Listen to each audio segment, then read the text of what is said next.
যেখানে বিয়েটা ছিল স্রেফ একটা বিজনেস ডিল আর জোর করে চাপিয়ে দেওয়া এক পরিস্থিতি, সেখানে কিভাবে শুরু হলো এক অদ্ভুত হৃদয় ছোঁয়া ভালোবাসার গল্প।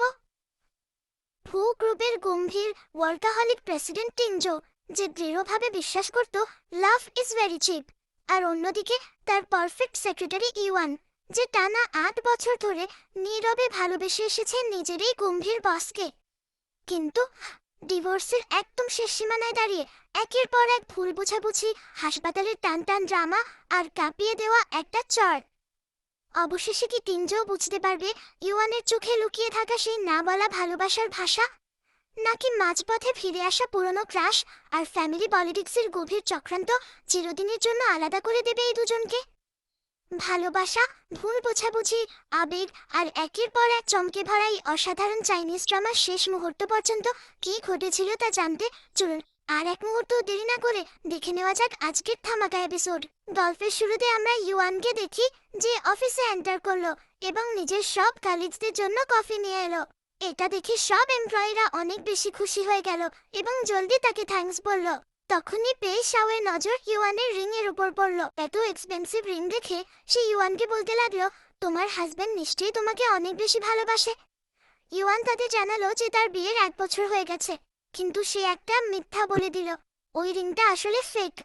মনে মনে সে ভাবতে লাগলো, হাজবেন্ডের দেওয়া সব রিংয়ের মধ্যে এটাই ছিল সবচেয়ে বেশি লকি। তখনই তার একটা ফ্ল্যাশব্যাক মনে পড়ে গেল, যখন তার হাজবেন্ড তাকে রিং চুজ করতে বলেছিল, কিন্তু যখন সে কোনোটা সিলেক্ট করতে পারছিল না, তখন তার হাজবেন্ড সব কটি রিংই বাই করে নিয়েছিল। কিছুক্ষণ পর টিংজুও অফিসে পৌঁছে গেল। সব লোক জলদি উঠে দাঁড়িয়ে প্রেসিডেন্টকে গ্রিট করলো, আর টিংজু নিজের অফিসে চলে গেল। ইউয়ান তখন টিংজুয়ের দিকে তাকালো এবং তাড়াহুড়ো করে নিজের রিং লুকাতে লাগলো।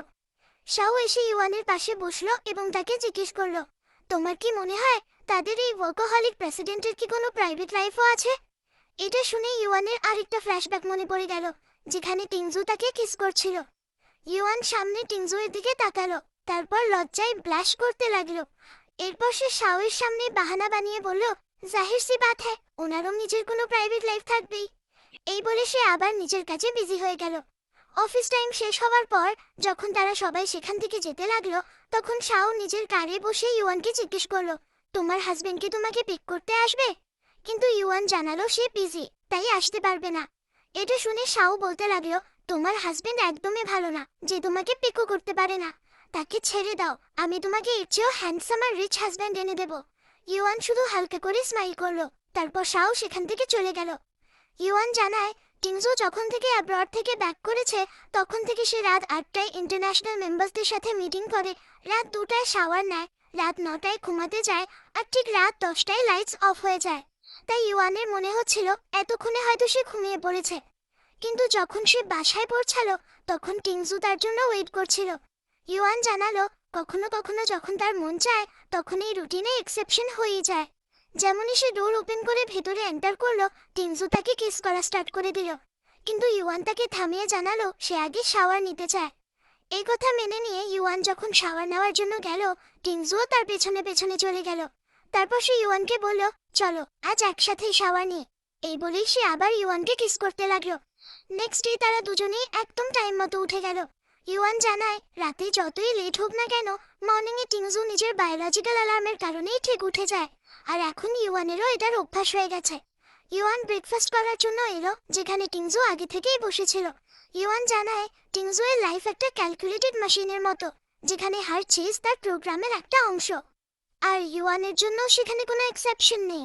ব্রেকফাস্টের জন্য বসতেই টিংজু তাকে একটা রিং দিল। ইউয়ান এটা দেখে কনফিউজড হয়ে গেল। তখন টিংজু বলল, আমি নিজের ওয়াইফকে কোনো ফেক জিনিস দিতে পারি না, তাই এই নতুন রিংটা বাই করেছি। এটা দেখে ইউয়ান অনেক বেশি এম্বারাসড হয়ে গেল। সে জলদি এক্সপ্লেন করলো, আমি জাস্ট অফিসের সন্দেহ এড়ানোর জন্য ওটা বলেছিলাম। টিংজু জানালো সে সেটা জানে, আর ইউয়ান তাকে থ্যাঙ্কস বলে নতুন রিংটা নিয়ে নিল। তখনই ইউয়ানের আরেকটি ফ্ল্যাশব্যাক মনে পড়ল, যখন তারা প্রিনাপশাল এগ্রিমেন্ট সাইন করেছিল। যখন ইউয়ান জানতে পেরেছিল যে টিংজু তাকে গ্রুপের 5% শেয়ার দিতে চলেছে, তখন সে বেশ অবাক হয়েছিল। টিংজু বলেছিল, তুমি আমার ওয়াইফ, তাই মিসেস ফু হবার সব বেনিফিটস তুমি পাবে। ইউয়ান মনে মনে ভাবতে লাগলো, সে টিংজুর কাছ থেকে কখনো কখনো একটা ওয়ার্ম ফিল পায় ঠিকই, কিন্তু এমনটা শুধু এই কারণেই যে সে তার ওয়াইফ। যদি তার জায়গায় অন্য কোনো মেয়েও টিংজুর ওয়াইফ হতো তবে সে তার জন্য ঠিক এতটাই থটফুল হতো। এরপর তারা দুজনে যার যার গাড়ি করে অফিসে চলে গেল। ইউয়ান যেমনই অফিসে পৌঁছাল সে নিজের কাজ করা স্টার্ট করে দিল। এমপ্লয়িজ তাকে দেখে প্রেস করতে লাগলেন। তাদের মতে ইউয়ান অনেক বেশি ক্যাপেবল।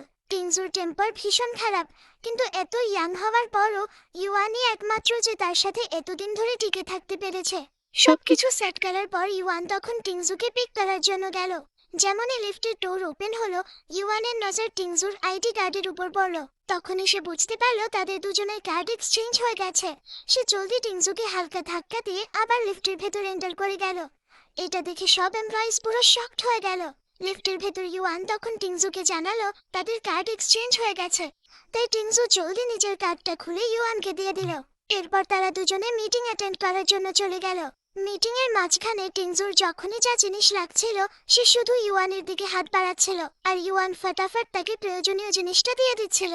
এটা দেখে সবাই অবাক হয়ে গেল, যেন ইউয়ান আগে থেকেই জেনে যায় টিংজুর ঠিক কি লাগবে। মিটিং শেষ হওয়ার পর শাও জলদি ইউয়ানকে জিজ্ঞেস করলো, তুমি কিভাবে এত সহজে বুঝে যাও প্রেসিডেন্টের কি লাগবে? কিন্তু তখনই টিংজু তাকে আভাস দিল।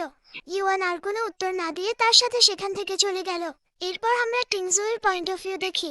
সে মনে মনে বলছিল তার এই ওয়াইফ তার জন্য অনেক বেশি সুটেবল। তাদের দুজনের ওয়ার্ক রিলেশনশিপও অসম। কিভাবে যেন ইউয়ান প্রতিবারই বুঝে যায় তার ঠিক কি প্রয়োজন।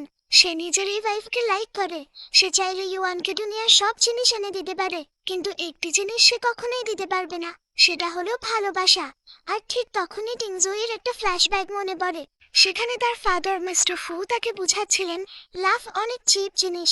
এই দুনিয়ায় যদি কোনো জিনিস সত্যি তোমাকে হেল্প করতে পারে তবে সেটা হলো কোঅপারেটিভ রিলেশনশিপ আর কানেকশনস। ঠিক তখনই এক পার্সন যে হাতে অনেকগুলো বক্স নিয়ে ওখান দিয়ে যাচ্ছিল সে ইউয়ানের সাথে ধাক্কা খেলো। এটা দেখে টিংজু প্রথমে ইউয়ানকে হেল্প করতে চাইলো, কিন্তু পর মুহূর্তেই তার ফাদারের সেই কথাগুলো মনে পড়ে গেল। তাই সে নিজেকে থামিয়ে নিল। ওই এমপ্লয়ি জলদি অ্যাপোলোজাইজ করতে লাগলো। তখন টিংজু তার ডিপার্টমেন্টের ব্যাপারে জিজ্ঞেস করলো। সে জানাল সে ওখানকার নতুন ইন্টার্ন। ইউয়ান বলল কোনো ব্যাপার না, কিন্তু টিংজু ওই পার্সনকে বলল তুমি এইচআর ডিপার্টমেন্টে গিয়ে সবকিছু এক্সপ্লেন করো যাতে তারা তোমাকে লিফট ইউজ করার রুলসগুলো বুঝিয়ে দিতে পারে। ওই এমপ্লয়ি ওকে বলে সেখান থেকে চলে গেল। এরপর টিংজু ইউয়ানকে বলল যদি তোমার চোট লেগে থাকে তাহলে হসপিটালে চলে যাও, আর যাওয়ার আগে তোমার আফটারনুন শিডিউলটা মুছে জানিয়ে দিও। এই কথা বলেই সে সেখান থেকে চলে গেল। ইউয়ান চুপচাপ দাঁড়িয়ে রইল। সে জানতো টিংজু একজন অত্যন্ত রেশনাল মানুষ যে ডিস্টেন্স মেনটেন করতে খুব ভালো করেই জানে। সে তার কাছ থেকে আর এক্সপেক্টই বা কি করতে পারে।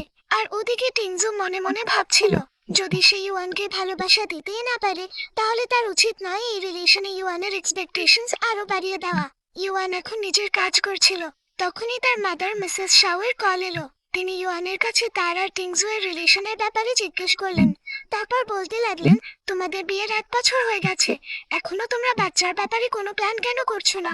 তিনি বারবার ইউয়ানকে বাচ্চার জন্য পুশ করতে লাগলেন আর জিজ্ঞেস করলেন সমস্যাটা কি তোমার নাকি টিংজুয়ের। ইউয়ান শান্তভাবে এক্সপ্লেন করলো যে এমন কিছুই নয়। এরপর মিসেস শাও তাকে বুঝিয়ে কল কেটে দিলেন। কল শেষ হবার পর ইউয়ানের মনে হলো হয়তো টিংজু নিজেই বাচ্চা চায় না। নেক্সট ডে ইউয়ান যখন ব্রেকফাস্ট করার জন্য এলো তখন সামনে পাস্তা দেখে সে ভীষণ ইরিটেটেড হয়ে গেল। সঙ্গে সঙ্গেই তার একটা ফ্ল্যাশব্যাক মনে পড়লো। কলেজ লাইফে সে প্রথমবার নিজের সিস্টারের সাথে টিংজুয়ের দেখা করেছিল, আর সেদিন তারা একসাথে লাঞ্চ করেছিল। তার সিস্টারের পাস্তা খুব পছন্দ ছিল, আর বিয়ের পর থেকেই তাদের ব্রেকফাস্টে পাস্তা একটা রেগুলার মিল হয়ে উঠেছিল। ইউয়ানের মনে হলো টিংজু এসব এখনো তার সিস্টারের কথা ভেবেই করছে। এই ভাবনাতেই তার রাগ চলে এলো। সে চুপচাপ কিছু না বলেই সেখান থেকে চলে গেল। টিংজু বেশ অবাক হয়ে গেল, আজ আবার তার কি হলো। কাজের জন্য ইউয়ান যখন টিংজুয়ের অফিসে এন্টার করলো তখন টিংজু তাকে 1 কাপ জিঞ্জার টি দিল। পরের সিনে ইউয়ান কফি নিয়ে মিস চ্যাংয়ের কাছে গেল, যিনি তাদের একজন সাপ্লায়ার। মিস চ্যাং রেগে বলতে লাগলেন তোমরা কি আমাকে সিরিয়াসলি নিচ্ছ না? আমি গত 15 মিনিট ধরে এখানে বসে আছি অথচ টিংজু এখনো আসেনি। ইউয়ান জলদি এক্সপ্লেন করলো আমাদের প্রজেক্টে একটা প্রবলেম হয়েছে যেটা প্রেসিডেন্টকে নিজে হ্যান্ডেল করতে হচ্ছে, তাই উনি একটু লেট করছেন। তবে উনি আসা মাত্রই নিজে আপনাকে অ্যাপোলোজাইজ করবেন। কিন্তু এই কথা শুনে মিস চ্যাং আরো রেগে গেলেন। তিনি বললেন আমার শুধু মুখের কথা নয়, সিনসিয়ারিটি চাই, আর সিনসিয়ারিটি অ্যাকশন দিয়ে প্রমাণ করতে হয়। এরপর তিনি বললেন, আর আমার কফি পছন্দ নয়, আমার ফেভারিট ড্রিঙ্ক এনে দাও। ইউয়ান জানাল, ওই ড্রিঙ্কটা এখন আমাদের কাছে অ্যাভেলেবল, নিচের ক্যাফে থেকে এনে দিতে পারি, কিন্তু এতে প্রায় 15 মিনিট লাগবে। এরপর সে ভদ্রভাবে অফার করলো, আপনি চাইলে আমাদের ভিআইপি ড্রিঙ্কটা ট্রাই করে দেখতে পারেন। কিন্তু মিস চ্যাং সরাসরি মানা করে দিলেন। তিনি রাগ করে বললেন, না, আমার ওই নির্দিষ্ট ড্রিঙ্কটাই চাই। দূর থেকে সব এমপ্লয়ি এসব দেখছিল। তারা মিস চ্যাং এর টেম্পারের ব্যাপারে খুব ভালো করেই জানতো। তাই সবাই বুঝে গেল আজ ইউয়ান বড় ট্রাবলে পড়েছে। ইউয়ান তখন শান্ত গলায় বলল, আমি জানি আপনি প্রথমে একজন সাধারণ ওয়ার্কার ছিলেন, অনেক হার্ডওয়ার্ক করে আজ এই জায়গায় পৌঁছেছেন, তাই আমি আপনাকে সত্যিই অ্যাডমায়ার করি। কিন্তু তার মানে এই নয় যে এখন আপনি নিজের মতোই অন্য ওয়ার্কারদের ছোট করে দেখাবেন। এই কথা শুনে মিস চ্যাং এর ভয়ানক রাগ উঠে গেল। তিনি হাতে থাকা কফিটা সরাসরি ইউয়ানের ওপর ছুঁড়ে মারলেন। ঠিক তখনই টিংজু সেখানে এসে পৌঁছালো। এই দৃশ্য দেখেই তার মাথায় রক্ত চড়ে গেল। সে সঙ্গে সঙ্গে নিজের কোট খুলে ইউয়ানের গায়ে পরিয়ে দিল। তারপর মিস চ্যাং এর দিকে তাকিয়ে বলল, আপনার সাহস কি করে হয় আমার অফিসে দাঁড়িয়ে আমার এমপ্লয়ির সঙ্গে এমন ব্যবহার করা? এরপর সে ট্রেজার কফি অর্ডার করলো। তারপর ইউয়ানকে বলল, এই কফিটা ওনার ওপর ছুঁড়ে মারো। মিস চ্যাং রেগে বললেন, তুমি কি জাস্ট একজন এমপ্লয়ির জন্য এত বড় কর্পোরেট রিলেশনশিপ শেষ করে দিতে চাও? টিংজু শান্ত কিন্তু দৃঢ় কণ্ঠে বলল, আমি শুধু সেটাই করছি যা ইউয়ানের অনেক আগেই করে ফেলা উচিত ছিল। সে আবারও ইউয়ানকে এনকারেজ করলো, কিন্তু ইউয়ান কিছুক্ষণ ভেবে মাথা নাড়ল। সে টিংজুকে বলল, আমি এমনটা করতে পারবো না। তারপর সে কফির কাপটা নিচে রেখে মিস চ্যাং এর দিকে তাকিয়ে বলল, আমি যদি প্রেসিডেন্টের কথা এটা করি তাহলে আমাদের দুই কোম্পানির কোঅপারেশন শেষ হয়ে যাবে। আপনি আমাদের গুরুত্বপূর্ণ সাপ্লায়ার আর আমরা আপনার গুরুত্বপূর্ণ কাস্টমার। কিন্তু কিছুক্ষণ আগে মিস চ্যাং আমার ইনসাল্ট করেছেন, আমার প্রাইভেট আর পার্সোনাল লাইফ নিয়েও কথা বলেছেন। এই বলেই ইউয়ান আগে থেকে পড়ে থাকা কফির কাপটা তুলে মিস চ্যাং এর উপর ছুঁড়ে মারল। তারপর দৃঢ় কণ্ঠে বলল, এটাকেই মিস চ্যাং এর তরফ থেকে অ্যাপোলজি বলে ধরে নিন। টিংজু আজ প্রথমবার ইউয়ানের এই ড্যাশিং দিকটা দেখল। সে মনে মনে ভাবল, ইউয়ানের যে এতটা শার্প আর সাহসী একটা সাইডও আছে সেটা সে আগে কখনো জানতো না। আর ইউয়ানের এই শার্প সাইডটাই যেন টিংজু এর মনের চারপাশে গড়ে ওঠা শক্ত দেয়ালে ছোট ছোট ক্র্যাকস তৈরি করে দিল।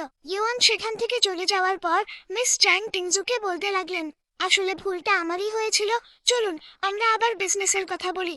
কম্পেনসেট করার জন্য আমি ডিলে আরো দুটো অতিরিক্ত পয়েন্টও যোগ করে দেব। কিন্তু টিংজু এবার স্পষ্টভাবে না বলে দিল। সে মিস চাইনির সঙ্গে কোঅপারেট করতে সাফ অস্বীকার করলো, কন্ট্রাক্ট টার্মিনেট করে সেখান থেকে চলে গেল। এরপর টিংজু ও ইউয়ানের পেছনে পেছনে অফিসে গেল। সে ইউয়ানের স্কিন চেক করতে চাইল কোথাও কফির কারণে পুড়ে গেছে কিনা।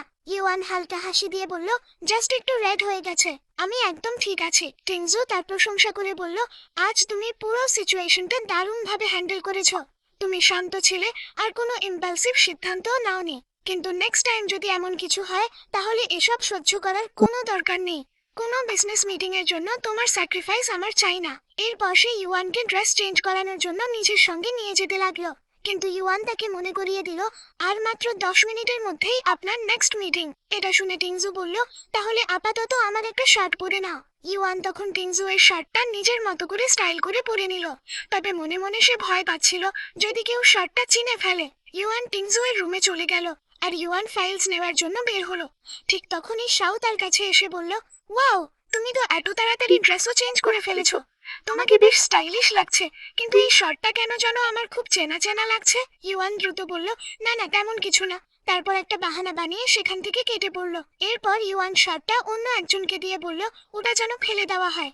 এটা দেখে টিংজু অবাক হয়ে জিজ্ঞেস করলো, তোমার কি শার্টটা পছন্দ হয়নি? ইউয়ান শান্তভাবে বলল, আমি চাই না ভবিষ্যতে কেউ এই শার্ট দেখে আমাদের রিলেশনের ব্যাপারে জেনে যাক। তখন টিংজু বলল, তাহলে আমাদের রিলেশনটাই পাবলিক করে দেওয়া উচিত। এই কথা শুনে ইউয়ান পুরো অবাক হয়ে গেল। আসলে টিংজু চাইছিল না আজ যা ঘটেছে ভবিষ্যতে আবার কখনো তেমন কিছু ঘটুক। টিংজু এর কথা শুনে ইউয়ান জিজ্ঞেস করলো, তুমি আমাকে এত প্রোটেক্ট করতে চাও কেন? টিংজু শান্তভাবে উত্তর দিল, কারণ তুমি আমার ওয়াইফ। এই উত্তর শুনে ইউয়ানের মুখের হাসিটা মিলিয়ে গেল। সে বেশ ডিসঅ্যাপয়েন্টেড হয়ে পড়ল। এরপর ইউয়ান বলল, এটার কোনো দরকার নেই। আমি চাই না আমার আইডেন্টিটি এক্সপোজ হবার পর সবাই ভাবুক যে শুধু মিসেস ফু হবার কারণেই আমি এই পজিশন পেয়েছি। আমি নিজের অ্যাবিলিটি দিয়ে শাইন করতে চাই। টিংজু তার কথাটা মেনে নিল। তারপর চুপচাপ সেখান থেকে চলে গেল। এরপর ইউয়ান নিজের একটা ডায়েরি খুলল। সেখানে সে নিজের সিক্রেট ক্রাশের ছবিগুলো দেখতে লাগলো। আর সেই মানুষটা আর কেউ নয়, খুদ টিংজু। তখনই তার একটা ফ্ল্যাশব্যাক মনে পড়ল। প্রথম দেখাতেই সে টিংজুয়ের প্রেমে পড়ে গিয়েছিল। সেই থেকেই এই ডায়েরিতে সে টিংজুকে ঘিরে থাকা সব স্মৃতি যত্ন করে আগিয়ে রেখেছে। কিছুক্ষণ পর ইউয়ান সামান্য ড্রিঙ্ক করল, তারপর ধীরে ধীরে টিংজুয়ের কাছে গিয়ে দাঁড়ালো। হঠাৎই সে টিংজুকে নিজের দিকে টেনে এনে কিস করতে শুরু করলো। টিংজু পুরো অবাক হয়ে গেল, কারণ আজ ইউয়ানকে তার একেবারেই অন্যরকম লাগছিল। যখন ইউয়ানের ঘুম ভাঙল, তখন টাইম দেখে সে পুরো শকড হয়ে গেল, কারণ আজ সে অফিসের জন্য মারাত্মক লেট হয়ে গেছে। সে জলদি উঠে ফ্রেশ হবার জন্য দৌড়ালো, আর টিংজু তার জন্য এক গ্লাস হানি ওয়াটার নিয়ে এলো, যাতে তার হ্যাংওভার কেটে যায় এবং সে সোবার হতে পারে। ইউয়ান জলদি অ্যাপোলোজাইজ করলো। আমি অনেক বেশি সময় ধরে ঘুমিয়ে পড়েছিলাম, টিংজু শান্তভাবে বলল। চলো আগে নিচে গিয়ে ব্রেকফাস্ট করি। ইউয়ান আরো বেশি অবাক হয়ে গেল। তাদের তো এখন মিটিং রুমে থাকার কথা, কিন্তু যেমনই সে নিজের মোবাইল চেক করলো, তখনই বুঝতে পারলো আজ তো সানডে। এরপর সে ব্রেকফাস্ট করার জন্য নিচে চলে গেল। টিংজু তখন টেবিলে ব্রেকফাস্ট সাজাচ্ছিল। ইউয়ানকে দেখে সে বলতে শুরু করলো, তোমার সাথে আমার বিয়েটা আসলে একটা অ্যাক্সিডেন্ট, পরিস্থিতির কারণেই হয়েছিল। ঠিক তখনই স্ক্রিনে একটা ফ্ল্যাশব্যাক দেখা গেল। সেখানে মিস্টার এবং মিসেস শাও অত্যন্ত রেগে টিংজুয়ের সামনে বসে আছেন, কারণ তাদের মেয়ে শাওলিন পালিয়ে গেছে, যার সঙ্গে টিংজুয়ের বিয়ে হওয়ার কথা ছিল। তারা টিংজুকে বললেন, এই বিজনেস ম্যারেজ আমরা ভাঙতে পারবো না, তাই তুমি ইউয়ানকে বিয়ে করে নাও। ওই সময় টিংজুয়ের এতে কোনো প্রবলেম ছিল না, কারণ তার কাছে শুধু ম্যারেজ অ্যালায়েন্সটাই ফুলফিল করা গুরুত্বপূর্ণ ছিল, তাই সে রাজি হয়ে গেল। ফ্ল্যাশব্যাক শেষ হতেই টিংজু টেবিল থেকে ইউয়ানের জিনিসপত্র গুছিয়ে তুলতে লাগলো। ইউয়ান দ্রুত নিজের ডায়েরিটা তুলে নিল। এটা দেখে টিংজু বেশ অবাক হয়ে গেল। সে মনে মনে ভাবল, ওই ডায়েরির ভেতরে এমন কি সিক্রেট লুকিয়ে আছে। এরপর সে ইউয়ানকে জিজ্ঞেস করলো, ফাংমা আমার কাছ থেকে কিছু চাইনিজ মেডিসিন নিয়েছে, তুমি কি ঠিক আছো? ইউয়ান দ্রুত একটা বাহানা বানিয়ে বলল, না তেমন কিছু না, আমি জাস্ট এমনি ওগুলো ইউজ করছি।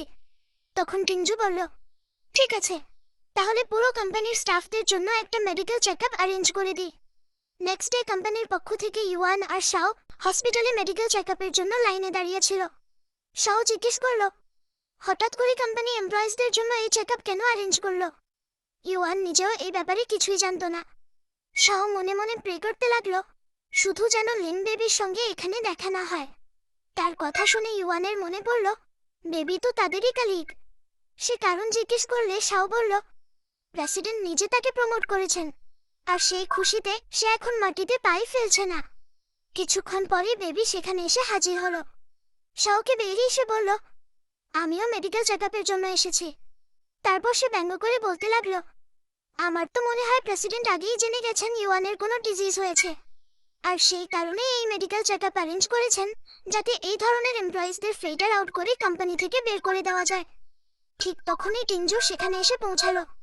বেবির মুখে এই কথাগুলো শুনে সে মারাত্মক রেগে গেল।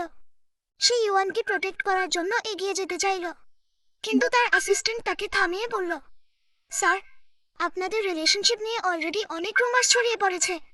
আপনারা এখনো রিলেশনশিপ পাবলিক করেননি। এই মুহূর্তে আপনি যদি ওভাবে গিয়ে ইউয়ানকে প্রোটেক্ট করেন, তাহলে মানুষ আরো বেশি আজেবাজে কথা বানাবে। অ্যাসিস্ট্যান্টের কথা শুনে টিংজু নিজেকে থামিয়ে নিল, কিন্তু বেবি আরো কিছু বলার আগেই ডাক্তার সেখানে এসে পৌঁছালেন। তিনি বেবিকে বললেন, আপনি কারোর প্রাইভেট লাইফ নিয়ে এভাবে কথা বলতে পারেন না। বেবি সঙ্গে সঙ্গে উত্তর দিল, আপনি তো স্রেফ একজন ডাক্তার, এসব ব্যাপার থেকে দূরে থাকাই আপনার উচিত। তখন ডাক্তার ধীরে ধীরে নিজের মাস্কটা নামালেন। তিনি বললেন, আমি শুধু একজন ডাক্তার নই। নিজের সিনিয়র লিনজিনকে সামনে দেখে ইউয়ান পুরো অবাক হয়ে গেল। আর বেবি যখন জানতে পারল লিনজেন আসলে ইউয়ানের সিনিয়র, তখন সে আবারও তাদের দুজনের উপর দোষ চাপাতে শুরু করলো। সে বলতে লাগলো, দেখছি প্রেসিডেন্টকে ছেড়ে এখন নতুন আরেকজন মানুষও খুঁজে নিয়েছ। এদিকে টিংজু যখন জানতে পারল যে ইউয়ান ওই ডাক্তারকে আগে থেকেই চেনে, তখন সে ভীষণ জেলাস হয়ে গেল। শাও তখন বেবির উপর রেগে গিয়ে বলল, তোমার এই ধরনের কথা বলা একদমই উচিত নয়। Yuan already married. বেবি রেগে সেখান থেকে চলে গেল। এরপর লিনজেন ইউয়ানের কাছ থেকে রিপোর্টস নিয়ে সেগুলো চেক করতে লাগলো। তারপর সে বলল, লাস্ট টাইম অন্য কারোর উপর ট্রাশ থাকার কারণে তুমি আমার প্রপোজাল অ্যাকসেপ্ট করনি। এই কথা শুনে শাও পুরো শকড হয়ে গেল, আর টিংজু মনে মনে আরো জেলাস হতে লাগলো। তার মনে হলো ইউয়ানও একসময় লিনচেনকে লাইক করত। সে আর দেরি না করে দ্রুত তাদের দিকে এগিয়ে গেল। লিনচেনের নজর যেমনই টিংজুয়ের ওপর পড়ল, সে ইউয়ানকে জিজ্ঞেস করলো, ইনি কি তোমার হাজবেন্ড? টিংজু কোনো উত্তর না দিয়ে ঝটকা মেরে ইউয়ানের হাত ধরে নিজের দিকে টেনে নিল। ইউয়ান তাড়াতাড়ি এক্সপ্লেন করলো, উনি আমার বস। তখন লিনচেন বলল, ইউয়ান কাকে ডেট করবে সেটা সম্পূর্ণ তার পার্সোনাল ম্যাটার। বস হিসেবে আপনি এতে ইন্টারফেয়ার করতে পারেন না। এই কথা শুনে টিংজুয়ের রাগ আরো বেড়ে গেল। সে ইউয়ানের রিপোর্টস দেখতে চাইল, কিন্তু লিনচেন শান্তভাবে বলল, এটা প্রাইভেট ম্যাটার। ইউয়ানের হাজবেন্ডের কনসেন্ট ছাড়া আমি কোনো রিপোর্ট দেখাতে পারবো না। এই কথা শুনে টিংজু মারাত্মক রেগে গেল। ইউয়ান বিষয়টা বুঝতে পেরে আলতো করে তার হাত ধরে তারপর তাকে সেখান থেকে নিয়ে চলে গেল। এখন ইউয়ান নিজের রুমে বসে ভাবছিল, বিদেশ থেকে ফেরার পর টিংজুয়ের সঙ্গে তাদের মন খুলে কোনো কথাই হয়নি। তাহলে আজ সে হঠাৎ এমন রিয়াক্ট করলো কেন? ঠিক তখনই টিংজু রুমে ঢুকে পড়ল। সে সরাসরি জিজ্ঞেস করলো, লিনচেন আর আমি, আমাদের দুজনের মধ্যে কে বেশি বেটার? ইউয়ান শান্তভাবে বলল, তোমাদের দুজনের কোনো কম্প্যারিজনই হয় না। কিন্তু এই উত্তর শুনে টিংজুয়ের রাগ আরো বেড়ে গেল। তার মনে হলো ইউয়ান হয়তো লিনচেনের সাথেই আবার রিলেশনশিপ রিস্টার্ট করতে চায়, আর সেই কারণে সে তাদের রিলেশনশিপ পাবলিক করতে চাইছিল না। ইউয়ান তাকে অনেক বোঝানোর চেষ্টা করলো, কিন্তু টিংজু তখন এতটাই রেগেছিল যে কোনো কথাই শুনতে চাইছিল না।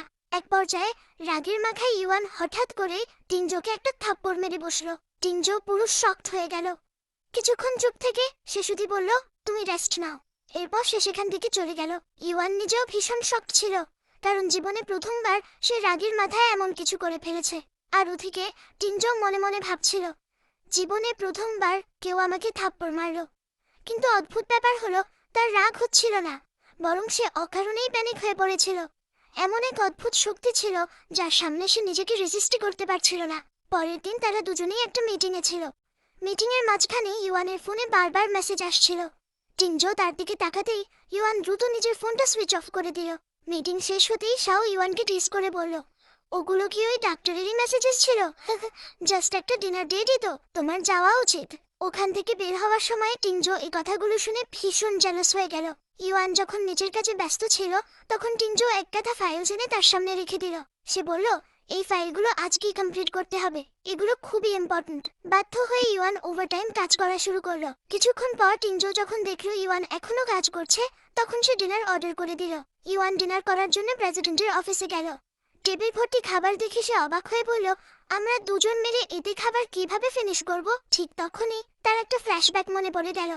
2 বছর আগে সে সেক্রেটারির ইন্টারভিউ দিতে প্রথমবার টিংজুয়ের অফিসে এসেছিল। টিংজু তার সিভি দেখে বলেছিল, তোমার সিভি বেশ ইমপ্রেসিভ, কিন্তু তোমার মেজর তো ফাইন্যান্স, তাহলে তুমি সেক্রেটারি হতে চাও কেন? ভেবেচিন্তে কি এই সিদ্ধান্ত নিয়েছ? ইউয়ান এক মুহূর্ত দেরি না করে আত্মবিশ্বাসের সঙ্গে উত্তর দিল, হ্যাঁ। খাবারের টেবিলে টিংজু বলল যে ডিনারের পর তারা বাড়ি চলে যাবে। ইউয়ান জানালো যে এখনো তার সব ফাইল কমপ্লিট হয়নি, কিন্তু টিংজু শান্তভাবে বলল, কোনো ব্যাপার না, এত তাড়া নেই, ওটা পরেও করা যাবে। ইউয়ান তার এই নরম কথা শুনে বেশ অবাক হলো। কিছুক্ষণ পর ইউয়ান একটা হোটেলের সামনে নামলো। টিংজু মনে মনে ভাবছিল, এত রাত হওয়ার পরও ইউয়ান নিশ্চয়ই লিনচেনের সাথেই দেখা করতে এসেছে। ইউয়ান টিংজুকে বলল যে সে এখন যেতে পারে, তারপর একটা ছোট্ট থ্যাঙ্কস বলে ভেতরে চলে গেল। সামনেই লিনচেন তাকে পিক করার জন্য দাঁড়িয়েছিল। ইউয়ানকে লিনচেনের সাথে হোটেলের ভেতরে এন্টার করতে দেখে টিংজু আর নিজেকে সামলাতে পারল না। সে চুপচাপ তাদের পিছু নিল। ভেতরে যেতে যেতে লিনচেন জিজ্ঞেস করলো, ওই টিংজুই কি তোমার হাজব্যান্ড? ইউয়ান অবাক হয়ে বলল, তুমি এত জলদি কিভাবে গ্যাস করলে?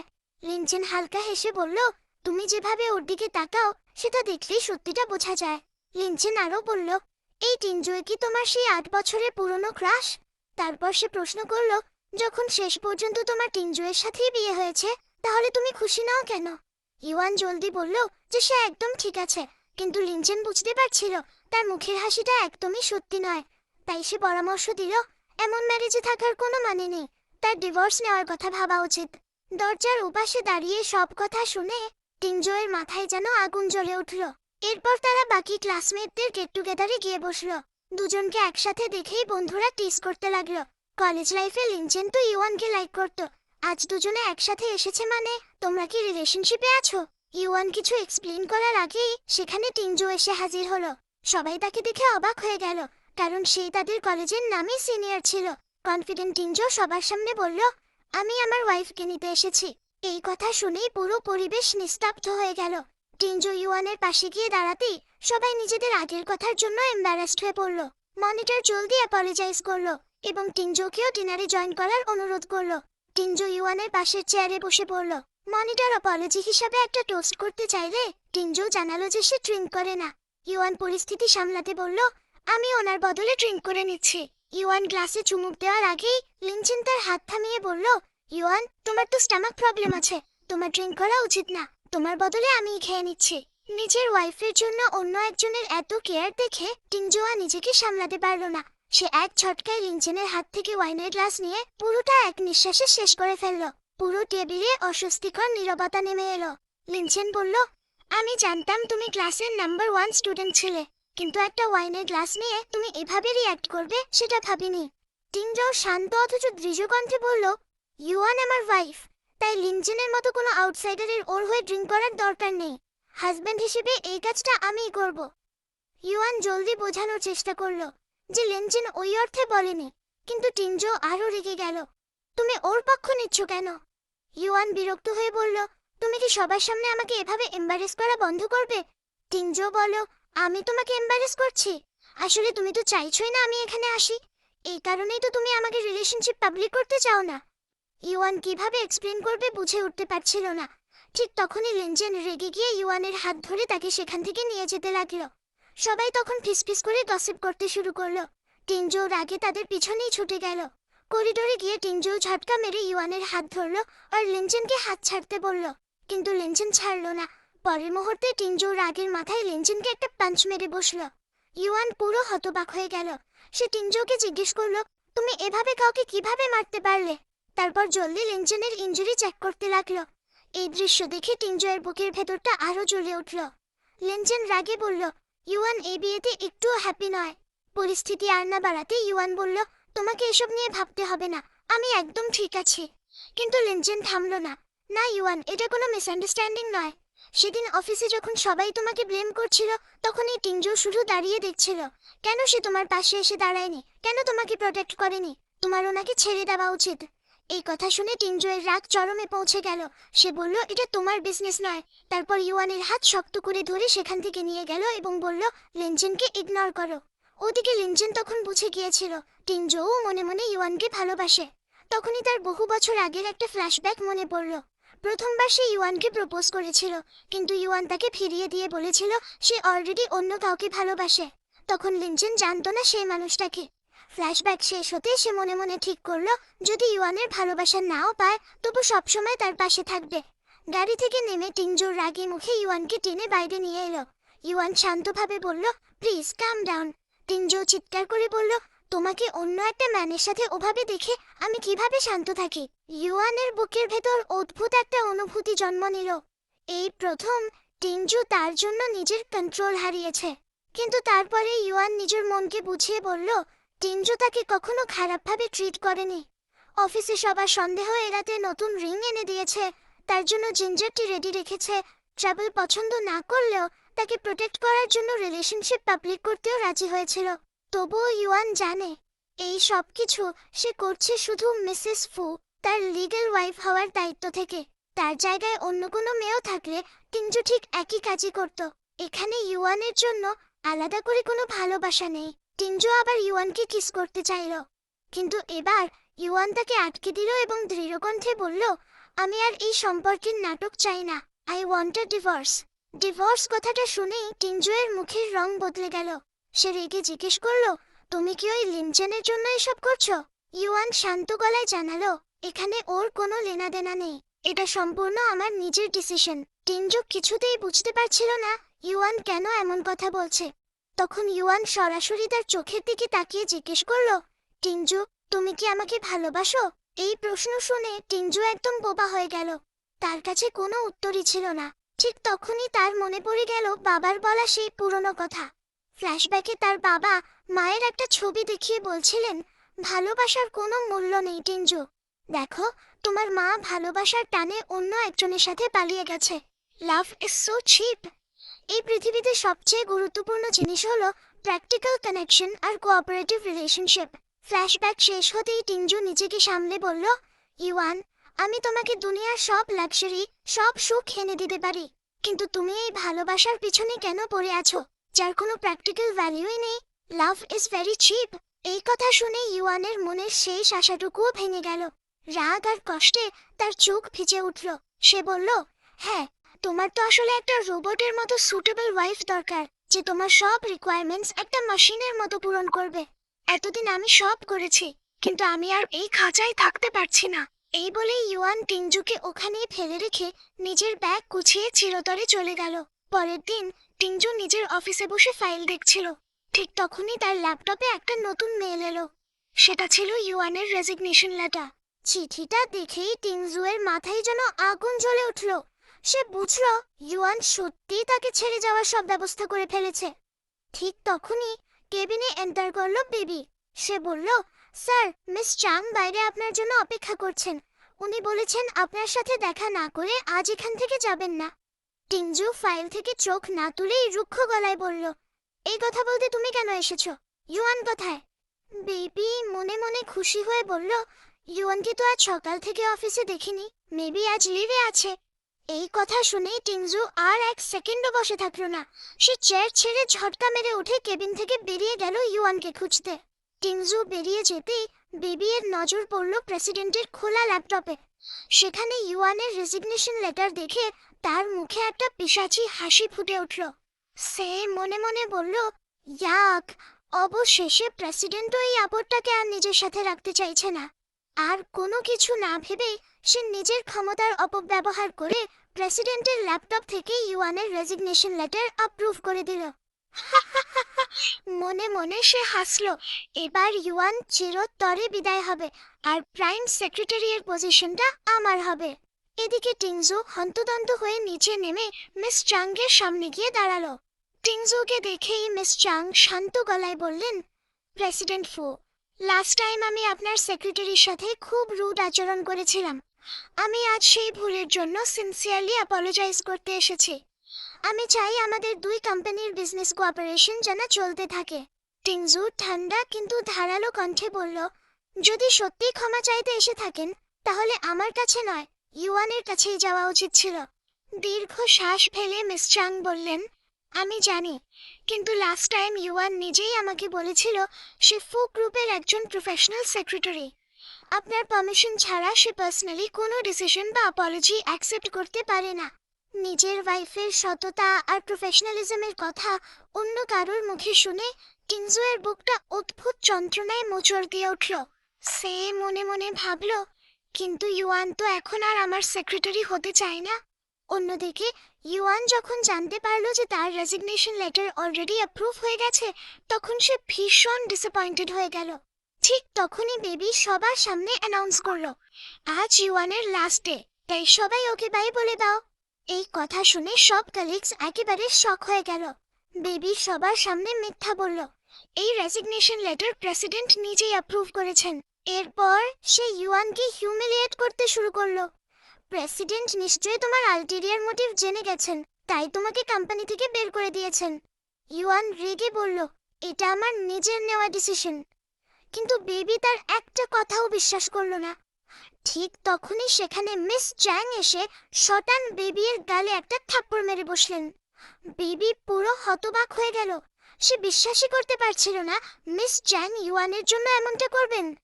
মিস চ্যাং কঠোর গলায় বললেন, আমি আজ এখানে ইউয়ানের কাছে অ্যাপোলোজাইজ করতে এসেছি, কারণ লাস্ট টাইম আমি ওর সাথে খুব রুডলি বিহেভ করেছিলাম, কিন্তু তোমার কোনো অধিকার নেই ওকে নিয়ে এভাবে আজে বাজে কথা বলার। বেবি হতবাক হয়ে বলল, কিন্তু ইউয়ান তো অলরেডি রিজাইন করে দিয়েছে। ঠিক তখনই টিংজু সেখানে এসে সবার সামনে দৃঢ় কণ্ঠে ঘোষণা করলো, আমি ওই রেজিগনেশন লেটার অ্যাপ্রুভ করিনি। টিংজুকে সেখানে দেখে বেবি ভীষণ ঘাবড়ে গেল। টিংজু যখন বেবিকে প্রশ্ন করলো, সে জলদি বলল যে সে টিংজুয়ের হয়েই এই ডিসিশন নিয়েছিল। কিন্তু টিংজু রেগে বলল, আমার জায়গায় ডিসিশন নেওয়ার অধিকার তোমাকে কে দিয়েছে? এটা শুনে ইউয়ানের বেবির ওপর মারাত্মক রাগ হলো। বেবি তখন ইউয়ানের সামনে ব্র্যাগ করতে চাইল যে টিংজু তাকে নিজে প্রমোট করেছেন, যেখানে ইউয়ান নাকি বিন্দু মাত্র কেপেবল নয়। কিন্তু টিংজু তাকে থামিয়ে বলল, তোমাকে কে বলেছে যে তুমি নিজের অ্যাবিলিটির কারণে প্রমোট হয়েছো? এই কথা শুনে বেবি পুরো হতবাক হয়ে গেল। এরপর টিংজু সবার সামনে জানাল সে বেবিকে আসলে ইউয়ানের কারণেই প্রমোট করেছে। ইউয়ানও আকাশ থেকে পড়ল। ঠিক তখনই তার একটা ফ্ল্যাশব্যাক মনে পড়ল, যখন টিংজু তাকে জিজ্ঞেস করেছিল সে চাইনিজ মেডিসিন কেন খাচ্ছে, তার শরীর ঠিক আছে তো। ফ্ল্যাশব্যাক শেষ হতেই টিংজু বলল, আমার ভয় ছিল ইউয়ানের উপর কাজের লোড অনেক বেশি বেড়ে যাবে, তাই বেবিকে প্রমোট করেছিলাম যাতে সে ইউয়ানকে হেল্প করতে পারে। মিস চ্যাং সবকিছু দেখে বেশ স্যাটিসফাইড হলেন। তিনি টিংজুকে বললেন, হয়তো আপনাদের দুজনের মধ্যে এখনো কিছু কথা বাকি আছে, আমি আর ডিস্টার্ব করব না, তবে বেবি এর মতো এমপ্লয়ি আপনার অফিসে রাখা উচিত নয়। অফিস শেষ হওয়ার পর ইউয়ান সোজা একটা হোটেলে চলে গেল। সে অ্যাসিস্ট্যান্টকে কল করে জানাল লয়ারের সাথে কথা বলে সে ডিভোর্স পেপারস রেডি করে নিয়েছে, সেগুলো টিংজুয়ের ইমেলে সেন্ড হয়ে যাবে, তাই অ্যাসিস্ট্যান্ট যেন টিংজুকে পেপারসগুলো দেখিয়ে দেয়। কিন্তু অ্যাসিস্ট্যান্ট তার কথা একেবারেই পাত্তা দিল না, উল্টো বলল স্যারের খুব হাই ফিভার এসেছে। এটা শুনে ইউয়ানের মনে পড়ল টিংজু সাধারণত খুব হেলদি, তার সহজে জ্বর আসে না, কিন্তু একবার ফিভার এলে সেটা সহজে কমেও না। ইউয়ান জলদি বলল, তাহলে ওনাকে হাসপাতালে নিয়ে যান। অ্যাসিস্ট্যান্ট দীর্ঘশ্বাস ফেলে জানালো, আমরা সবাই অনেক রিকোয়েস্ট করেছি, কিন্তু স্যার কারোর কথা শুনছেন না, তিনি বারবার শুধু আপনাকেই ডাকছেন। এই কথা শুনে ইউয়ান আর নিজেকে সামলাতে পারল না, সে ছুটে টিংঝু এর কাছে চলে গেল। ইউয়ানকে দেখা মাত্র টিংঝু তাকে শক্ত করে জড়িয়ে ধরল। সে বলতে লাগলো, প্লিজ আমাকে ছেড়ে কোথাও যেও না। ইউয়ান তাকে শান্তভাবে বলল, তোমার এখন হাসপাতালে যাওয়া উচিত। কিন্তু টিংঝু জেদ ধরে বলল, তুমি যদি প্রমিস করো যে আমাকে ডিভোর্স দেবে না, তবেই আমি হাসপাতালে যাব। ইউয়ান সেই কথা এড়িয়ে গিয়ে আবারও হাসপাতালে যাওয়ার জন্য ইনসিস্ট করলো। তখন টিংঝু বলল, ঠিক আছে, কিন্তু তুমিও আমার সাথে থাকবে। ইউয়ান তাকে নিয়ে হাসপাতালে গেল। তারা দুজনে লিনচেনের কেবিনে পৌঁছালো আর ইউয়ান জলদি বলল, দয়া করে ওনাকে চেক করুন। টিংঝুকে চেক করার পর লিনচেন জানালো, এটা কোনো নর্মাল কোল্ড নয়, মারাত্মক ঠান্ডা লাগার কারণেই এমন হয়েছে। তারপর সে জিজ্ঞেস করলো, আপনি কি বৃষ্টিতে ভিজেছিলেন নাকি কোল্ড শাওয়ার নিয়েছিলেন? টিংঝু এর মনে সঙ্গে সঙ্গে একটা ফ্ল্যাশব্যাক ভেসে উঠল। সে জানতো আজ সানডে, তাই ইচ্ছা করেই ঠান্ডা পানিতে গোসল করেছিল। কিন্তু লিনচেনের সামনে সে মিথ্যে বলল, না, এমন কিছুই করিনি। লিনচেন তার ট্রিক ধরে ফেলল। তারপর একটা ফর্মাল প্রসিজারের অজুহাতে ইউয়ানকে বাইরে পাঠিয়ে দিল।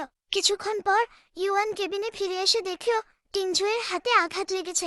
মনে হচ্ছে আইভি ড্রিপ ঠিকভাবে দেওয়া হয়নি। টিংঝু বলতে লাগলো, লিনচেন নিশ্চয়ই রিভেঞ্জ নেওয়ার জন্য ইচ্ছা করেই এমন করেছে। ইউয়ান টিংঝু এর এই ছেলে মানুষের দিক দেখে পুরো অবাক হয়ে গেল। মনে হলো জ্বরের ঘোরে হয়তো ওনার ব্রেনই ঠিকমতো কাজ করছে না। ঠিক তখনই লিনচেন কেবিনে ঢুকলো। টিংঝু এর কথা শুনে সে হেসে বলল, এমনও তো হতে পারে ইউয়ানের অ্যাটেনশন পাওয়ার জন্য উনি নিজের হাত ইনজার করেছেন। কিন্তু ইউয়ান উল্টো লিনচেনের উপর রেগে গেল। টিংঝু এমন মানুষই নন, অন্য কাউকে ব্লেম করার জন্য উনি কখনো নিজেকে হার্ট করবেন না। ঠিক তখনই একজন নার্স এসে অ্যাপোলোজাইজ করলো। সে জানালো ইনজেকশন সেই দিয়েছিল, সে একদম নিউ, তাই এক্সপিরিয়েন্স কম থাকায় ভুলটা হয়েছে। লিনচেন নার্সকে নিজের কাজ করতে বলল, আর টিংঝু লিনচেনকে মিসআন্ডারস্ট্যান্ডিং করার জন্য অ্যাপোলোজাইজ করলো। কিছুক্ষণ পর ইউয়ান চলে যেতে চাইলে টিংঝু তার হাত ধরে আটকে দিল। লিনচেন বলল, ইউয়ান অনেকক্ষণ ধরে এখানে আছে, ওর একটু বাইরে গিয়ে ফ্রেশ হয়ে আসা উচিত। তখন টিংঝু ধীরে ধীরে তার হাত ছেড়ে দিল। ইউয়ান চলে যাওয়ার পর লিনচেন টিংঝু এর সাথে ইউয়ানকে নিয়ে কথা বলতে লাগলো। তখন টিংঝু এর মনে পড়ে গেল ইউয়ানের সেই কথা, তার একটা সুটেবল পার্সন দরকার যে তার সব রিকোয়ারমেন্ট পূরণ করবে। কিন্তু এখন সে আর এমন জীবন চায় না। টিংঝু বলল, আমি ইউয়ানকে দুনিয়ার সব সুখ দিতে পারি, কিন্তু ভালোবাসার তো কোনো ভ্যালুই নেই। লিনচেন শান্তভাবে জিজ্ঞেস করল, কিন্তু ইউয়ান যদি তাও ওই জিনিসটাই চায়? এই প্রশ্ন শুনে টিংঝু থমকে গেল। তার এখনো মনে হচ্ছিল লিনচেনই হয়তো সেই মানুষ যাকে ইউয়ান ভালোবাসে। কিন্তু লিনচেন সব পরিষ্কার করে দিল, একদমই না। ইউয়ান আমাকে রিজেক্ট করেছিল কারণ তার মনে আগেই অন্য কারোর জন্য ক্রাশ ছিল। টিংঝু সেই মানুষের নাম জানতে চাইল, কিন্তু লিনচেন শুধু বলল, যেদিন জানতে পারবেন সেদিন আপনি ভীষণ সারপ্রাইজ হবেন। কিছুক্ষণ পর ইউয়ান কেবিনে ফিরে আসতেই টিংঝু তাকে জিজ্ঞেস করলো, তোমার সেই পুরনো ক্রাশ যদি আবার ফিরে আসে তাহলে কি তুমি আমাকে ডিভোর্স দিয়ে দেবে? ইউয়ান শান্তভাবে বলল, এমন কিছু হবে না, কারণ আমরা তো এখনই ডিভোর্স নিতে চলেছি। এই উত্তর শুনে টিংজোর আবার রাগ উঠে গেল। ইউয়ান তাকে গাড়িতে করে বাসায় পৌঁছে দিয়ে চলে যেতে চাইল, কিন্তু টিংজো তাকে আটকে দিল। ইউয়ান মনে করিয়ে দিল, আমরা তো আলাদা হয়ে যাচ্ছি। টিংজো নিচু গলায় বলল, যদি তাই হয় তাহলে আমার আর কেয়ার করার দরকার নেই, আমি বাইরে গিয়ে ঠান্ডায় মরে যাব। ইউয়ান জলদি তাকে থামালো এবং বলল, বসার ঘরে বসে ওয়েট করো। কিন্তু টিংজো হঠাৎ তাকে নিজের দিকে টেনে নিয়ে কিস করতে শুরু করলো। নেক্সট ডে ইউয়ানের ঘুম ভাঙতেই সে নিজের উপরই রেগে গেল। সে ভাবল, নিজের সেলফ কন্ট্রোল সে কিভাবে হারিয়ে ফেলল। এরপর সে ডিভোর্স পেপারস নিয়ে টিংজোর কাছে গেল। তখন টিংজো ব্রেকফাস্ট করছিল। ইউয়ান তাকে পেপারসে সাইন করতে বলল, কিন্তু টিংজো বাহানা শুরু করলো, এই পেপারসের টার্মস ঠিক নেই। ইউয়ান অবাক হয়ে বলল, তুমি তো এখনো ডিভোর্স পেপারস খুলেই দেখোনি। তখন টিংজো ধীরে সুস্থে ফাইলটা ওপেন করলো এবং প্রপার্টি ডিভিশনের টার্মস নিয়ে একের পর এক খুঁত ধরা শুরু করলো। ইউয়ান বলল, সে যেন জাস্ট সাইন করে দেয়, সে লয়ারকে বলে ওই টার্মসগুলো চেঞ্জ করিয়ে দেবে। টিংজো এবার বাহানা দিল যে সে এখনো পুরোপুরি রিকভার হয়নি, তাই তার হাত কাঁপছে আর সে সাইন করতে পারছে না। এটা শুনে ইউয়ান বলল, কোনো ব্যাপার না, সে যেন ফিঙ্গারপ্রিন্ট দিয়ে দেয়। সে একটা ইঙ্কপ্যাড বের করে টিংজোর সামনে ধরল। টিংজো আবার বাহানা দেওয়া স্টার্ট করলো যে তার খুব মাথা ঘোরাচ্ছে আর সে কন্ট্রাক্ট ঠিকমতো চোখেই দেখছে না। ইউয়ান বুঝে গেল যে সে জানবুঝেই এসব করছে। কিন্তু তখনই ইউয়ানের ফোনে মিসেস শাও এর কল এলো, আর এই সুযোগে টিংজো জলদি ওই ইঙ্কপ্যাডটা লুকিয়ে ফেলল। মিসেস শাও তাদের দুজনকে ডিনারে ইনভাইট করলেন এবং জানালেন যে ইউয়ানের বড় বোন শাওলিন বিদেশ থেকে ব্যাক করেছে। এটা শুনে ইউয়ান পুরো শকড হয়ে গেল। তারা দুজনে শাও হাউসের দিকে যাচ্ছিল, আর টিংজো নোটিস করলো ইউয়ান বেশ নার্ভাস লাগছে। সে অবাক হয়ে কারণ জিজ্ঞেস করলো, কারণ সে জানতো শাওলিনের সাথে ইউয়ানের ভালো সম্পর্ক ছিল। শাও হাউসে পৌঁছে টিংজো ইউয়ানের হাত ধরে ভেতরে যেতে চাইল, কিন্তু তখনই সামনে মিসেস শাও চলে আসায় ইউয়ান ঝটকা মেরে হাত ছাড়িয়ে নিল। মিসেস শাও আড়ালে ইউয়ানকে বোঝাতে লাগলেন যেন সে সবসময় টিংজোর পাশে থাকে আর শাওলিন ফিরেছে বলে সাবধান থাকে। তারপর সবাই ভেতরে চলে গেল। ডিনারের সময় পরিবেশটা ছিল টানটান। খাবারের মাঝে নানা কথা চলতে লাগলো আর সবাই একে অপরকে অবজার্ভ করছিল। মিসেস শাও আবার চাপ দিলেন বাচ্চার বিষয়ে কথা শুরু করে। এটা শুনে ইউয়ান চুপ হয়ে গেল, আর টিংজো ধীরে ধীরে পরিস্থিতিটা বুঝতে পারল। হঠাৎ শাওলিন রেগে গিয়ে ইউয়ানকে অপমান করতে লাগলো। ইউয়ান নিজেকে সামলে বলল, এটা তার প্রফেশনাল লাইফ আর বাসায় তারা একে অপরকে খেয়াল রাখে। কিন্তু মিস্টার শাও রেগে গিয়ে ইউয়ানের ওপর চড়াও হলেন। ইউয়ান ভীষণ কষ্ট পেল। তখনই টিংজো কড়া গলায় বলল, এটা তাদের পার্সোনাল ম্যাটার, এখানে অন্য কারোর ইন্টারফেয়ার করার দরকার নেই। ডিনার শেষে তারা বের হয়ে আসতে লাগলেন। তখনই শাওলিন আবার ইউয়ানের সামনে ডিভোর্সের কথা তুলল। দরজার আড়াল থেকে এই কথা শুনে টিংজোর রাগ চরমে উঠে গেল। সে এসে ইউয়ানকে নিজের পাশে টেনে নিল এবং দ্রুত সেখান থেকে বেরিয়ে গেল। পরের দিন ইউয়ান বাইরে যাচ্ছিল। টিংজো তাকে জিজ্ঞেস করলো সে কোথায় যাচ্ছে। ইউয়ান জানালো সে শাওলিনের সাথে শপিং এ যাচ্ছে। এটা শুনে টিংজো মনে মনে চিন্তিত হয়ে পড়ল। সেও সাথে গাড়িতে উঠে বসলো। শাওলিন যেন আবার সমস্যা না তৈরি করে। কিন্তু গাড়িতে তাকে দেখে শাওলিন আরো রেগে গেল। হঠাৎ টিংজোয়ের ফোনে জরুরি মেসেজ এলো, তাকে জার্মানির প্রজেক্টে এক্ষুনি যেতে হবে। সে ইউয়ানকে রেখে চলে গেল। পরে শাওলিন ইউয়ানকে লাক্সারি হোটেলে নিয়ে গিয়ে সম্পর্ক নিয়ে প্রশ্ন করতে লাগলো। ইউয়ান শান্তভাবে সব উত্তর দিচ্ছিল, কিন্তু ভেতরে ভেতরে কনফিউজড ছিল। শাওলিন আবার ইউয়ানকে বলল, সে যদি খুশি না থাকে তবে ডিভোর্স নিতে পারে, কিন্তু ইউয়ান স্পষ্ট জানিয়ে দিল সে সত্যিই টিংজুকে পছন্দ করে। শাওলিন বলল, টিংজু ভীষণ ডাল আর বোরিং একজন মানুষ, তবে ভালো দিক হলো সে যথেষ্ট রেসপন্সিবল। তখনই তার মাথায় একটা আইডিয়া এলো। সে ফোন বের করে কিছু একটা অর্ডার করলো আর ইউয়ানকে জানালো এটা তার পক্ষ থেকে একটা গিফট। বাড়িতে ইউয়ান ওই নাইটিটা নিয়ে বসে ভাবছিল যা শাওলিন তাকে দিয়েছে। সে ভাবলো টিংজু যেহেতু তাকে পছন্দই করে না আর তারা খুব জলদি ডিভোর্স নিতে চলেছে, তাই এসবের কোনো মানেই হয় না। অন্যদিকে টিংজু খেয়াল করলো ইউয়ান তাকে এখনো কোনো মেসেজ করেনি। এরপর সে মিটিং শেষ করে ক্লাবে নিজের বিজনেস পার্টনারদের সাথে ড্রিঙ্ক করছিল। তখন মিস্টার শু বললেন তিনি শুনেছেন টিংজু দিনরাত কাজ করে দ্রুত চায়না ফিরে আসতে চাইছে। সবাই বলল নিশ্চয়ই তার বাড়িতে মিষ্টি ওয়াইফ অপেক্ষা করছে। কিন্তু হঠাৎ করে টিংজু বুঝতে পারল ইউয়ান তাকে একবারও কল করেনি। তখনই চারপাশে অন্যদের ফোনে তাদের ওয়াইফ আর গার্লফ্রেন্ডের কল আসতে লাগলো। এটা দেখে টিংজু ভীষণ জ্যালাস হয়ে গেল এবং দ্রুত কাজ শেষ করে ফিরে এলো। ওদিকে ইউয়ান দেখে ফেললো সে ভেবেছিল টিংজু আরো 2 দিন পর ফিরবে। হঠাৎ তাকে সামনে দেখে সে পুরো শকড হয়ে গেল। টিংজু তাকে প্রশ্ন করলো সে কি তাকে একটুও মিস করেনি। ইওয়ান বলল সে মিস করেছে, কিন্তু কল করেনি কারণ ডিস্টার্ব করতে চায়নি। কিন্তু টিংজু রেগে বলল সে কি এতটাই ইম্পর্ট্যান্ট। এরপর সে ঘোষণা করলো সে কোনোভাবেই ডিভোর্স পেপারে সাইন করবে না। এই বলে সে ইওয়ানকে কিস করতে লাগলো। তখনই তার চোখ পড়ে ওই নাইটির ওপর। ইওয়ান দ্রুত বুঝিয়ে বলল এটা শাওলিন তাকে গিফট করেছে। পরের দিন ব্রেকফাস্টে ইওয়ান টেবিলে আবার পাস্তা দেখে রেগে গেল। সে ভাবলো ডিভোর্স তো হবেই, তাই এবার এই বিষয়টা ক্লিয়ার করা দরকার। সে সরাসরি জিজ্ঞেস করলো কেন প্রতিবার পাস্তা বানানো হয়, এটা কি শাওলিনের জন্য? টিংজু অবাক হয়ে গেল, শাওলিন এখানে এলো কোথা থেকে? সে বলল সে ভেবেছিল ইওয়ান পাস্তা পছন্দ করে। ফ্ল্যাশব্যাকে দেখা গেল প্রথম লাঞ্চে ইওয়ান নার্ভাস হয়ে একই অর্ডার দিয়েছিল, কিন্তু আসলে সে তখন খুব নার্ভাস ছিল, তাই কিছুই ঠিকমতো খেয়াল করেনি। ইওয়ান জানিয়ে দিল তার পাস্তা একদমই পছন্দ না। টিংজু ক্ষমা চাইল এবং বলল এখন থেকে সে ইওয়ানের পছন্দ অনুযায়ী সব করবে। এরপর সে ধীরে বলল সে ভালোবাসা কি জানে না, কিন্তু শিখতে চায়, এবং বলল ডিভোর্সের আর দরকার নেই। অফিসে ইওয়ান বলল রিলেশন কবে পাবলিক করা হবে, কিন্তু ইওয়ান বলল তার আরো সময় লাগবে। তখনই সেখানে চুমিং এসে পড়ে পুরো শকড হয়ে গেল তাদের কিসিং দেখে। সে পরে কাজের জন্য জিজ্ঞেস করলো তার পোস্ট কি হবে। টিংঝো বলল সে ইউয়ানের অ্যাসিস্ট্যান্ট হিসেবে কাজ করবে। এটা শুনে চুমিং পুরো অবাক হয়ে গেল।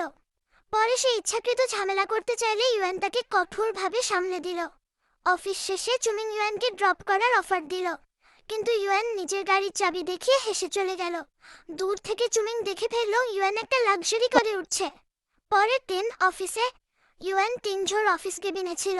টিংঝো তাকে বলল যদি চুমিং কোনো ট্রাবল ক্রিয়েট করে থাকে তাহলে সে তাকে ট্রান্সফার করে দেবে। কিন্তু ইউয়ান শান্তভাবে বলল চুমিং তো তার কাজিন, তাকে বুঝিয়ে লাইনে আনা তার নিজের রেসপন্সিবিলিটি, আর ওয়াইফ হওয়ার খাতিরে এই ফ্যামিলি বার্ডেন সে শেয়ার করতেই পারে। তখনই অ্যাসিস্ট্যান্ট হন্তদন্ত হয়ে ঢুকলো, জানালো একটা বড় প্রবলেম হয়েছে। গতকাল ইউয়ান লাক্সারি গাড়িতে উঠতে দেখা গিয়েছিল, আর সেই ছবি ইন্টারনেটে ভাইরাল হয়ে গেছে। অফিসের বাইরে এসে ইউয়ান আর টিংঝো দেখলো সব স্টাফরা তাদের নিয়ে গসিপ করছে। টিংঝো অ্যাসিস্ট্যান্টকে অর্ডার দিল এই লিক কারা করেছে ইমিডিয়েটলি ইনভেস্টিগেট করতে। ইউয়ান চলে যেতে গেলে হঠাৎ চুমিং এসে তার হাত ধরে টেনে নিল। তার কথা শুনে ইউয়ান বুঝে গেল এই কেয়াসের পেছনে সেই আছে। চুমিং নিজের দোষ না স্বীকার করে উল্টো অফার দিল যদি ইউয়ান তার গার্লফ্রেন্ড হয় সে সত্যিটা ক্লিয়ার করে দেবে। ইউয়ানের রাগ এক্সপ্লোড করলো। সে যখন বলল টিংঝো কখনো তাকে কেয়ার করবে না কারণ সে ম্যারিড আর ইউয়ান শুধু একজন মিস্ট্রেস, তখন ইউয়ান তাকে টেনে বাইরে নিয়ে এলো। ঠিক তখনই টিংঝো এসে হাজির হলো আর অ্যাসিস্ট্যান্ট বেবিকেও সঙ্গে নিয়ে এলো। সবাই বুঝে গেল এই পুরো কনস্পিরেসির পেছনে বেবির হাত। ইউয়ান রেগে জিজ্ঞেস করলো সে কেন আগে ক্লিয়ার করেনি। টিংঝো যখন সত্যিটা জানতে পারলো সে চরম রেগে গেল। বেবি চিৎকার করে বলল সে মিথ্যে বলেনি, সে নিজের চোখে দেখেছে ও একজন ওল্ড ম্যানের গাড়িতে উঠেছিল। তখনই টিংঝো ঠান্ডা গলায় বলল আমি কি দেখতে এটা তাই ওর? আর তারপর সবার সামনে ঘোষণা করলো ইউয়ান কেউ না, সে ফু গ্রুপের প্রেসিডেন্টের ওয়াইফ মিসেস ফু। সবাই স্তব্ধ হয়ে গেল। টিংঝো বেবিকে ফায়ার করার অর্ডার দিল। বেবি রেগে চিৎকার করলো সে নিজের অ্যাবিলিটিস দিয়ে জব পেয়েছে, কিন্তু টিংঝো মনে করিয়ে দিল আগের বার তাকে ইউয়ানের জন্যই বাঁচানো হয়েছিল। একটা ফ্ল্যাশব্যাক ফ্ল্যাশ করলো ইউয়ান বেবির সিভি দেখিয়ে তাকে আরেকটা চান্স দিতে বলেছিল। এই সত্যিটা শুনে বেবি ভেঙে পড়ল, চুপচাপ রেজিগনেশন দিয়ে চলে গেল। তারপর টিংঝো চুমিংকে কলার ধরে কেবিনে নিয়ে গেল। কড়া গলায় বলল তার সাহস কি করে হয় ইউয়ানের উপর নজর দেওয়ার। চুমিং নিজের জাস্টিফিকেশন দিল ইউয়ানের মনে অন্য কেউ আছে, সে ফিরে এলে সব শেষ হয়ে যাবে।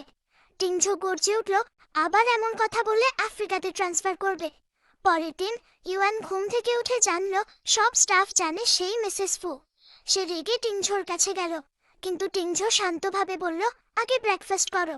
অফিসে পৌঁছতেই সবাই তাদের ফুল দিয়ে গ্র্যান্ড ওয়েলকাম দিল। ইউয়ান কাজ শুরু করলো, কিন্তু এখন আইডেন্টিটি রিভিল হওয়ায় টিংঝো বারবার তার ডেস্কে চলে আসছিল। মনে হচ্ছিল সে নিজের ডেস্কে ইউয়ানের পাশে শিফট করে নেবে।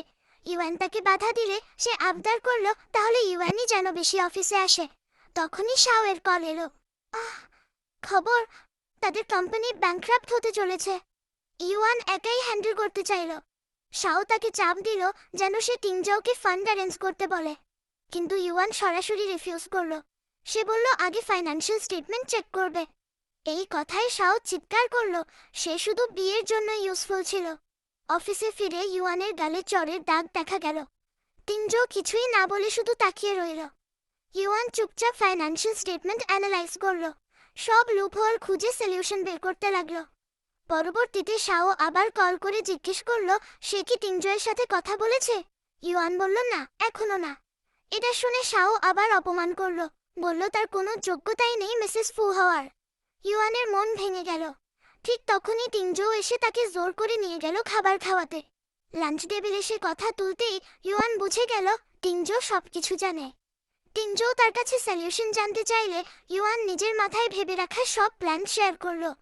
টিংজো বলল শাও ফ্যামিলির কাছে দুটো বড় প্লটস আছে, যদি ওগুলোর জন্য একজন ভালো ইনভেস্টর পাওয়া যায় তাহলে সব সমস্যা মিটে যাবে। কিন্তু ইউয়ানের কোনো ইনভেস্টর পরিচিত ছিল না। তখনই টিংজো বলল সে নিজেই ইনভেস্টরের ব্যবস্থা করে দেবে। কিন্তু ইউয়ান সরাসরি ওনার সাহায্য নিতে চাচ্ছিল না। তখন টিংজো তাকে বুঝিয়ে বলল সে এখনও বিজনেস ঠিকভাবে শিখতেই পারেনি। বিজনেসের সবচেয়ে বড় রুল হলো নিজের কানেকশনস আর রিসোর্সেস সঠিক সময়ে ব্যবহার করা। আর সেই রিসোর্স যদি নিজের হাজবেন্ডও হয় তাতেও কোনো সমস্যা নেই। ওয়াইফকে প্রোটেক্ট করা আমার ডিউটি, টিংজো দৃঢ়ভাবে বলল। অবশেষে ইউয়ান তার কথা মেনে নিল।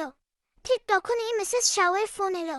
তিনি ভয়ঙ্কর প্যানিকে জানালেন বাজারে কেউ ইউয়ানের নামে নোংরা রুমার ছড়াচ্ছে। ইউয়ান শুনে এক মুহূর্তে বুঝে গেল এটা চুমিংয়ের কাজ। ঠিক তখনই টিংজো নিজের ভেতরে গিল্ট ফিল করলো। সে ভাবলো এতদিন পাশে থেকেও ইউয়ানের ফ্যামিলি ইস্যু সে পুরো বুঝতে পারেনি, আর ইউয়ান সবসময় তার কত কেয়ার করে। সে ইউয়ানের হাত ধরে হাসপাতালের বাইরে নিয়ে এলো। হঠাৎ এক ঝাঁক রিপোর্টার্স তাদের ঘিরে ধরল। ক্যামেরা ফ্ল্যাশ, একের পর এক প্রশ্ন। কিন্তু টিংজো সোজা ক্যামেরার দিকে তাকিয়ে বলল আমি ইউয়ানকে সিনসিয়ারলি লাভ করি। সেই আমার একমাত্র লিগ্যাল ওয়াইফ, আর আমি শুধু তাকেই ভালোবাসি। পরের সিন, ইউয়ান ফোনে শাওলিনের সাথে কথা বলছে। সব প্রবলেম এখন কন্ট্রোলে। শাওলিন জানালো রুমাটা আসলে তাদের বাবাই ছড়িয়েছিলেন, আর সে এখন পুরো ফ্যামিলি বিজনেস টেক ওভার করেছে। সে ইউয়ানকে ধন্যবাদ দিল আর প্রমিস করলো বাবাকে এনে অ্যাপোলজি করাবে। ঠিক তখনই টিংজো এসে দাঁড়ালো। সে ধীরে ধীরে বলল সে জীবনে কাউকে ভালোবাসতে চায়নি, কারণ ছোটবেলায় তার মা তাদের ছেড়ে চলে গিয়েছিল। তখন থেকেই সে নিজেকে ইমোশনালি স্ট্রং রাখার সিদ্ধান্ত নেয়। কিন্তু ইউয়ান মিষ্টি হেসে বলল তুমি ভালোবাসতে জানো না, এটা ভুল।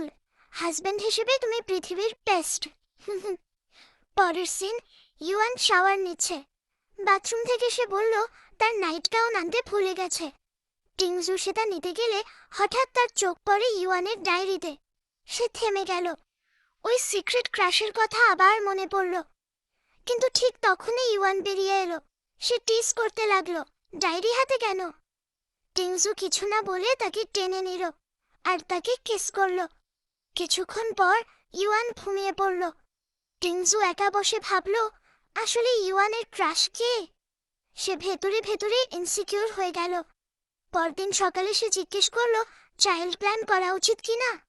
ইউয়ান উঠে জিজ্ঞেস করলো এত ইনসিকিউরিটি কেন। টিংজু যখন পুরনো ক্রাশের কথা তুলল, ইউয়ান হেসে ডায়েরি খুলে দেখিয়ে দিল। পাতা উল্টে দেখা গেল ইউয়ানের সেই ক্রাশ আর কেউ নয়, সে ছিল টিংজু নিজেই। টিংজু পুরো শক হয়ে গেল আর মুহূর্তে ইউয়ানকে জড়িয়ে ধরল। পরের সিন, তারা আবার কলেজে, যেখানে প্রথমবার ইউয়ান প্রেমে পড়েছিল। হঠাৎ চুমিংয়ের কল এলো। সে চিৎকার করছে, কিন্তু টিংজু শান্তভাবে বলল ওই ক্রাশ আমিই ছিলাম। ফোন রেখে সে ইউয়ানকে বলল তার কাছে আসার প্রতিটা মোমেন্ট এখন বুঝতে পারছে। ইউয়ান বলল সে নিজের যোগ্যতায় তার পাশে দাঁড়াতে চেয়েছিল। টিংজু তার চোখে তাকিয়ে বলল তুমি 10 বছর লেট হলেও ভবিষ্যতের প্রতিটা সেকেন্ড আমি তোমার সাথেই থাকব। সে ইউয়ানকে জড়িয়ে ধরল, আর এভাবেই শেষ হলো এই মিষ্টি প্রেমের গল্প। বন্ধুরা, আজকের এই ড্রামা কেমন লাগলো কমেন্টে জানাতে ভুলবেন না। আর এমন আরও ঝটপট ড্রামা রিক্যাপ পেতে চ্যানেলটা এখনই সাবস্ক্রাইব করুন।